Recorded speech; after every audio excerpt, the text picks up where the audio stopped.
Hi, I'm Trace. I'm doing another video log of my journey through traumatic brain injury. I've been asked by several people to post videos, not every day, but every once in a while to chart my journey. And one part of my daily regimen that I have to take that people might not know about are the medications and the vitamins and the stuff I have to take every single day. So I was going to go over that. Every day I have a set number of pills that I have to take, and what they are mostly vitamins. I'll hold that in here so you can see.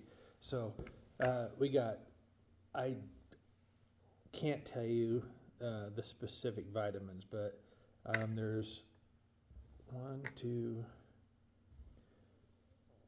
3, 4, 5, 6. Okay, seven vitamins that I have to take every single morning. And then since I've had 6 strokes, they have me on 1 baby aspirin every single day to prevent strokes. They're trying to thin my blood just a little. From the lightning strike, I had severe migraines and headaches, so they have a pill. It's called Lisirapil. Is it Lisirapil? I don't know if I'm pronouncing that right, but it is a preventer that I have to take every single day. And since they started me on it, I haven't had a headache. It completely blocks the headache. So I don't know how many milligrams this is, but it's one of the medications that I have to take every single day. If I didn't have it, the migraines were just debilitating. The only other medication that I'm required to take is a meloxicam, 7.5 milligrams. So every single morning, I take this regimen, and it's been working really well for me. I discontinued going to the doctors, but that was in my last video. I kind of explained how and why I arrived at that decision. But I am very happy with the way things are going. I function, I do my work, all of these things that I have to go through every day dealing with a traumatic brain injury. I've Now it's just my own opinion, but I feel very fortunate. I'm managing it well. I'm very happy. I ain't got no complaints because I'm still alive. So some things that bother my wife Sabrina is I go through mood swings as I deal with the injury. Sometimes I get real rude and short with people, and a lot of that comes from not being able to recognize anybody. I have a cognitive visual deficiency, and what it amounts to is I look in the mirror and I can't recognize myself. I look in this video and I can't recognize myself. I look at my wife Sabrina and I can't recognize faces. So when I'm doing my work, like let's say in the tire shop, I can't recognize the people standing in my shop, the customers. Now I know who they are. They've told me they're coming. We've got paperwork, invoices, all that. So I know who they are, but not being able to recognize faces is just one part of my problem that I have to deal with. The other part of the cognitive visual deficiency is driving. Now I have to have Sabrina with me most of the time to drive. I can be going down Highway 144, the highway I've lived on my whole life, and not being able to recognize things with the visual deficiency, I get lost. I'm on the road. I know what direction I'm going and all this, but nothing is familiar that I look at. Not the highway, not the signs, not the trees, not the landscape. So it's like every 8 minutes, if we're driving somewhere, Sabrina has to remind me where we're going because I can't recognize where I'm at. For instance, when we go to Greeley, to Home Depot, or to Sam's for groceries, driving the Greeley Highway, it's every 8 minutes, I will forget where I'm at, I will forget where I'm going, and I cannot recognize everything. And so Sabrina constantly tells me, and she has showed me how to use maps on my phone that shows your vehicle, where you are on the highway and where you're going, your destination. So having that open, laying on the console while I'm driving, I can just glance, okay, that helps. But the cognitive visual deficiency of not being able to recognize people's faces and like where I'm going when I'm driving is a daily challenge. I'm okay with it. It is what it is. The neurologist couldn't do anything about it. This is where you're at. You're lucky to be alive. Now you're having complications. You've had 6 strokes in a year. You need to maintain your health and work through your challenges every single day in life. And they tell me that, and I'm like, well, this is nothing. I am so happy. This is so easy because I knew from the moment that the accident happened that I shouldn't be here, but I survived it. So every day is a bonus. I've been saying that since the day of the accident. Every day is a bonus because the alternative is I wouldn't be here. So this is nothing. I am happy to deal with this stuff. The part that bothers me is when it spills over and I'm rude or short with Sabrina or customers or other people. Now, when people call me on the phone, I see their name and stuff, so I know who I'm talking to. But when I meet people in public that know me, have known me my whole life, they'll come up and say, hey, what's going on? And I have to, hopefully Sabrina's with me all the time when it happens, but I have to ask Sabrina, she'll tell me, well, this is so-and-so. You've known him your whole life. And I'm like, oh, okay. And then, so I always feel the need to explain, I am sorry I have this condition. And everybody already knows, so they're like, it's okay. So the people that do know me, I always tell them, make a point, come up and talk to me and tell me who you are and explain that even though I don't recognize them, that we do know each other. So that it goes on a lot. And that's okay. I can deal with that.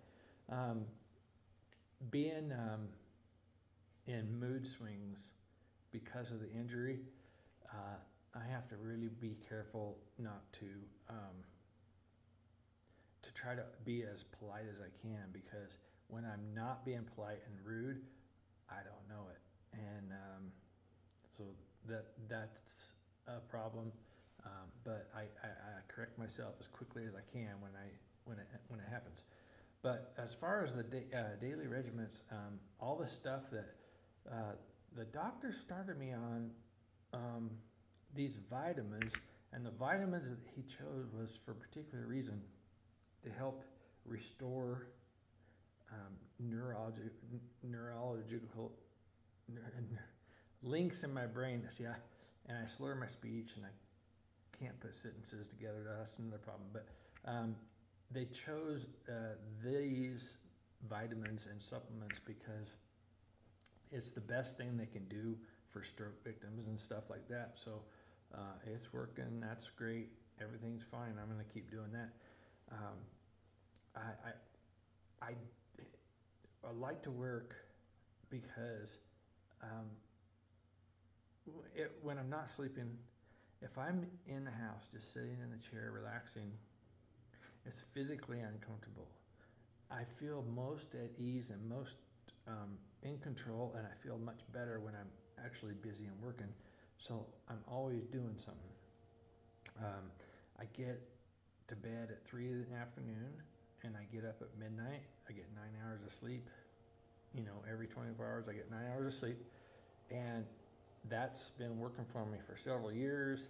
And I do my work at night, and then handle what I need to handle during the day, like appointments and stuff, and we go do all that and have everything done before 3 o'clock in the afternoon because that's my bedtime. Well, that is pretty easy to manage, and that's easy to handle, and I like doing that. So the daily videos that I put in the journal to chart my journey with a traumatic brain injury, most of those I was always just putting them in a file on the cloud, and I'd watch them, but they were for me. Well, now I've been asked to post at least once a week, if not, twice a month. I think I can do once a week and post those on the YouTube. There's a journal on YouTube with my journey with my injury. So I'll post those there for other people to watch, because there's other people out there who are dealing with similar situation as mine, that have had strokes and heart attacks and stuff, and then they end up with a traumatic brain injury. So they're dealing with their own thing. So maybe we can help one another by them watching these videos. And I've found other links that my doctor showed me to people who are going through similar things, and they do these video journals.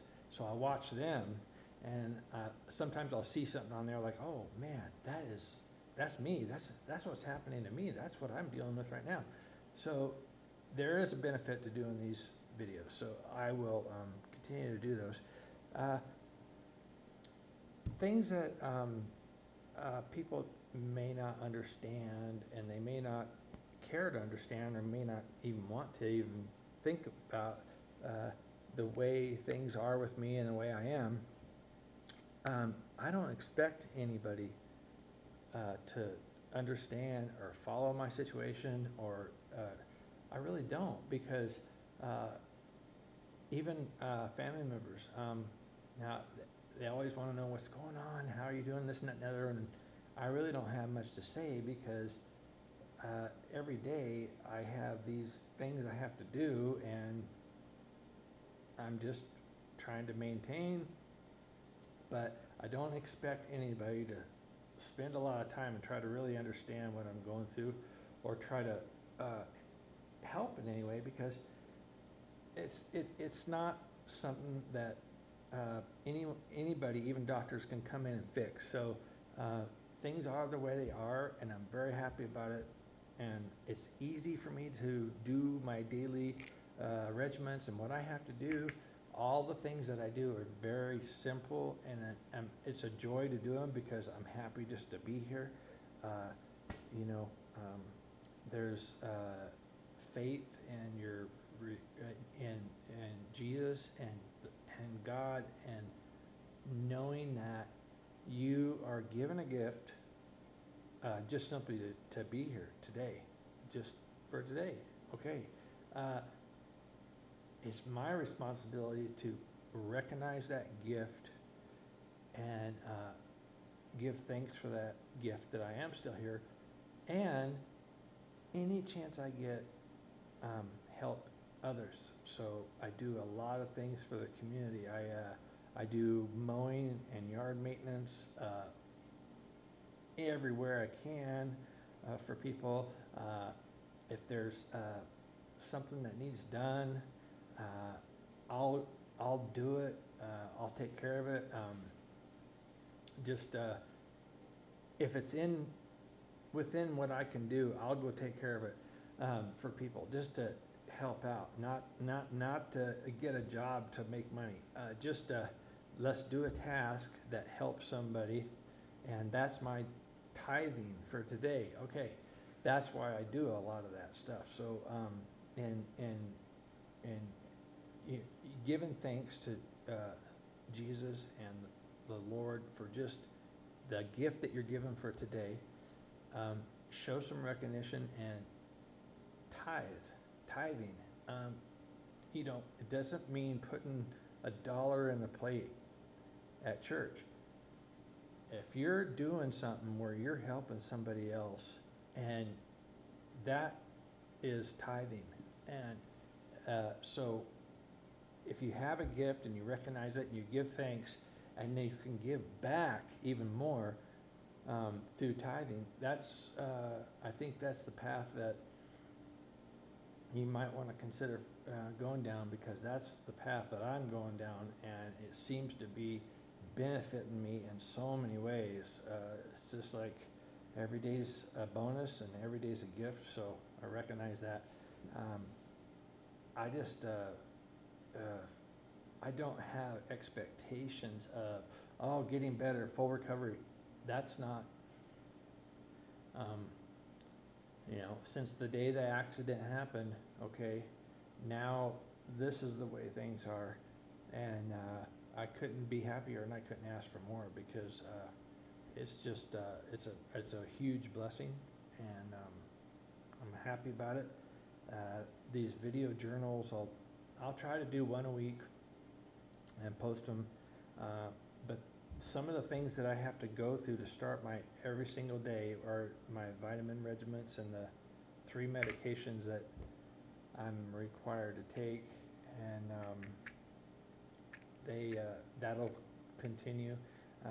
The neurologist started me January of 2024, preparing muscle memory on my left side to take over when I completely lose muscle memory, or completely lose function of my right side. My speech, my coordination is it's getting worse. So the neurologist started me doing things January 2024 with my left hand. Everything from brushing my teeth to eating to every single day. Put a tie on, tie it left-handed, and go do your work. If you get dirty, come back in, put a clean shirt on, put another tie on, tie it left-handed. So doing that every single morning with my regiment and all the exercises they give me, it's helping. I mean, I tell you, it's really helped me. But not a lot of people, but some people ask, every time I see you, you're in a tie, and I don't have time to explain to them that it's part of my daily therapy. He chose the tie because it takes some getting used to muscle memory to do, even right-handed. But once I got it with my left hand, now it's nothing. But that's also building muscle memory to do other tasks. If I have another stroke, and if I completely lose the ability to function on the right side of my body, he said, let's prepare and let's do this. So I've been doing things like that for 2 years now. I still have a lot of trouble brushing my teeth left-handed, but I do it 3 times a day, just because I understand what the therapy is and the goal, and so we're going to keep doing all those things. So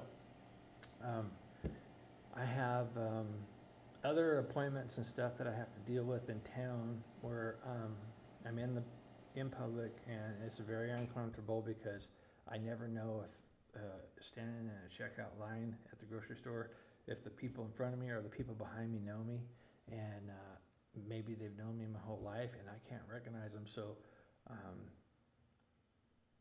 being out in public is very uncomfortable, and that's a challenge. But I work with it and I deal with it. And when people do come up and talk to me, make sure that I do the best I can to acknowledge, okay, who they are, and visit with them and try to be cordial and try to, just give them. They may have answers and wondering what's wrong with me, so I give them what I can, tell them about my situation, and I'll continue to do that. But a lot of my time is spent here at home because and being out in public is one of the most uncomfortable things for me. So, but anyways, these videos I'll keep doing them. They looks like 20 minutes. That's what they want to do, these 20-minute journals. And once a week we will post one to the YouTube journal where I can follow my progress or decline, but I can also follow other people's daily progress or decline that are dealing with some of the same things. So I'll continue to do that. But I wanted to let everybody know that this is something I've never shared with anybody, that I have to take all these vitamins and 3 medications every single day for the rest of my life. But it's a pleasure to do so because I'm still around, and I thank the Lord, I thank Jesus, I thank everybody that's helped me, that's kind of brought me along and kept me going, because the alternative isn't very pleasant. So this is really good, and I'm really happy with the way things are. So that'll be it for this video. If you're watching these videos, thanks for watching.